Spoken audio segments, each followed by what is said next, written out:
হাসিনার বিরুদ্ধে খুনের মামলার সেঞ্চুরি। সেনা অভ্যুত্থানে দেশ থেকে পালিয়ে যাওয়া প্রাক্তন প্রধানমন্ত্রী শেখ হাসিনার বিরুদ্ধে এখনো পর্যন্ত 100টিরও বেশি খুনের মামলা দায়ের হয়েছে। তার মধ্যে 8টি মামলা দায়ের হয়েছে আন্তর্জাতিক অপরাধ ট্রাইব্যুনালে, আর 92টি মামলা হয়েছে দেশের বিভিন্ন থানায়। যদিও প্রতিদিনই যেভাবে মুজিব কন্যার বিরুদ্ধে মামলা দায়ের হচ্ছে, তাতে মোট মামলা সংখ্যা ডাবল কিংবা ট্রিপল সেঞ্চুরি ছাড়াতে পারে। কোটা আন্দোলন ঘিরে গত 16 জুলাই থেকে উত্তপ্ত হয়েছিল বাংলাদেশ। ছাত্র সংগঠন বৈষম্য বিরোধী ছাত্র আন্দোলনে ডাকা কর্মসূচি ঘিরে অগ্নিগর্ভ হয়ে ওঠে গোটা দেশ। পুলিশের সঙ্গে বিক্ষোভকারীদের সংঘর্ষে প্রাণ হারান অনেকে। শেষ পর্যন্ত গত 5 আগস্ট গণ অভ্যুত্থানের মুখে গদি ছাড়তে হয় প্রধানমন্ত্রী শেখ হাসিনাকে। প্রাণে বাঁচতে বোন শেখ রেহেনাকে নিয়ে পালিয়ে ভারতে আশ্রয় নেন। গত 13 আগস্ট থেকে বিভিন্ন জায়গায় দায়ের হয় প্রাক্তন প্রধানমন্ত্রীর বিরুদ্ধে খুনের মামলা। এরপর থেকে প্রতিদিনই লাগাতার মামলা দায়ের চলছে। 13 আগস্ট 1টি, 15 আগস্ট 3টি, 16 আগস্ট ঢাকা ও বগুড়ায় পৃথক 2টি, 17 আগস্ট ঢাকা ও চট্টগ্রামে পৃথক 3টি, 18 আগস্ট ঢাকা সহ দেশের বিভিন্ন জেলায় 8টি, 19 আগস্ট ঢাকা ও চট্টগ্রামে 4টি, 20 আগস্ট ঢাকা, বগুড়া, জয়পুরহাট, রংপুর, ময়মনসিংহ, নারায়ণগঞ্জে 10টি, 21 আগস্ট ঢাকায় 5টি সহ গাজীপুর, নারায়ণগঞ্জে রূপগঞ্জ ও ফতুল্লা, আশুলিয়া ও চট্টগ্রামে 10টি, 22 আগস্ট ঢাকা সহ দেশের বিভিন্ন জায়গায় 10টি, 23 আগস্ট ঢাকা সহ সারা দেশে 14টি এবং 25 আগস্ট বিডিআর বিদ্রোহের ঘটনা সহ 2টি ছাড়াও রাজধানীতে আরও 10টি মামলা হয়। রিমান্ডে মুখ খুলছেন আওয়ামী লীগ নেতারা, ফাঁস হচ্ছে চাঞ্চল্যকর তথ্য। ছাত্র জনতার অভ্যুত্থানে শেখ হাসিনা সরকারের পতনের পর আওয়ামী লীগের নেতাদের অনেকেই ইতিমধ্যে গ্রেপ্তার হয়েছেন। তাদের কেউ সাবেক সরকারের মন্ত্রী ছিলেন, কেউ ছিলেন সংসদ সদস্য। ক্ষমতাচ্যুত হয়ে দলীয় ও সরকার প্রধান দেশ ছাড়ার পর সবই হারিয়েছেন তারা। যারা গ্রেপ্তার হয়েছেন তাদের সবার বিরুদ্ধেই হত্যা মামলা দায়ের করা হয়েছে। সবাইকে রিমান্ডে নিয়ে জিজ্ঞাসাবাদ করছে পুলিশ। ক্ষমতাচ্যুত হওয়া সপ্তাহ 4 মধ্যে গ্রেপ্তার হয়েছেন আওয়ামী লীগের আলোচিত ডজন খানেক নেতা। গ্রেপ্তারের পর তাদের আদালতে তুলে রিমান্ডের আবেদন করে পুলিশ। সবাইকে রিমান্ডে নিয়ে জিজ্ঞাসাবাদের অনুমতি দেয় আদালত। কাউকে কাউকে দফায় দফায় রিমান্ডে নিয়ে জিজ্ঞাসাবাদ করা হচ্ছে। সেখানে তারা দিচ্ছেন চাঞ্চল্যকর সব তথ্য। স্বৈরাচারের সহযোগী হিসেবে নিজেদের দায় এড়াতে না পারলেও তারা বলছেন সব দলীয় ও সরকার প্রধান শেখ হাসিনার নির্দেশে করেছেন। তাদের দিয়ে অন্যায্য কাজ করানো হয়েছে বলে অকপটে স্বীকারও করেছেন অনেকেই। গোয়েন্দা পুলিশ সূত্রে সব তথ্য জানা গেছে। শেখ হাসিনার ঘনিষ্ঠ ভাজন ও সহযোগী হিসেবে পরিচিত সালমান এফ রহমান জিজ্ঞাসাবাদে দিয়েছেন চাঞ্চল্যকর তথ্য।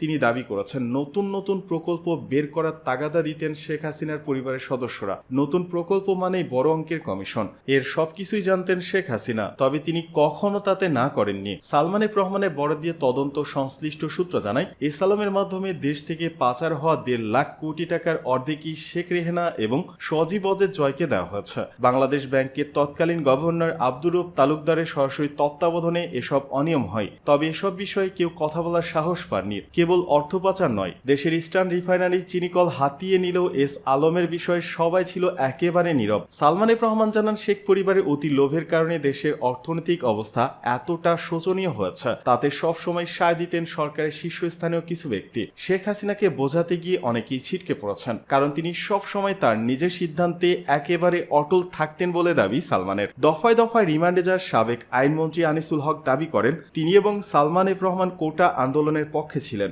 রিমান্ড শুনানির সময় আনিসুল হক বলেন, আমরা দুজনই কোটা আন্দোলনের পক্ষে ছিলাম। আমি নির্দোষ, ঘটনার বিষয়ে কিছুই জানি না।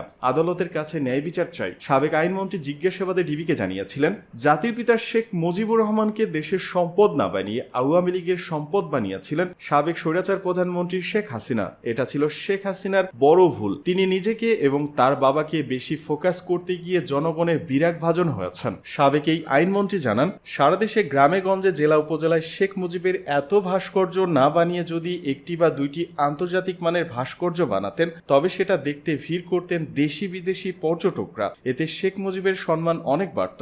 রিমান্ডে থাকা সাবেক তথ্যমন্ত্রী হাসানুল হক ইনু জিজ্ঞাসাবাদে বলেন, শেখ হাসিনা সরকারের প্রথম 5 বছর আমি মন্ত্রী ছিলাম। পরের 10-11 বছরে আমরা সরকারে ছিলাম না, তবে 14 দলের জোটের শরিক ছিলাম। জোটের শরিক হিসাবে আমরা শেখ হাসিনাকে অনেক পরামর্শ দিয়েছি। ছাত্রদের দাবি মেনে নিতে বলেছি। যেসব পুলিশ সদস্য ছাত্রদের উপর গুলি চালিয়েছে আছে তাদের বিরুদ্ধে ব্যবস্থা নিতে বলেছি, টাকা পাচারকারীদের ধরতে বলেছিলাম। উনি চীন সফরে যাওয়ার আগেও বেশ কিছু পরামর্শ দিয়েছিলাম, আমাদের কোনো পরামর্শই তিনি কানে নেননি। ওবায়দুল কাদেরের সমালোচনা করে ইনু বলেন, ছাত্র আন্দোলন দমনের বিষয়ে আওয়ামী লীগের সাধারণ সম্পাদক ওবায়দুল কাদের বলেছিলেন, তাদের দমাতে ছাত্রলীগই যথেষ্ট।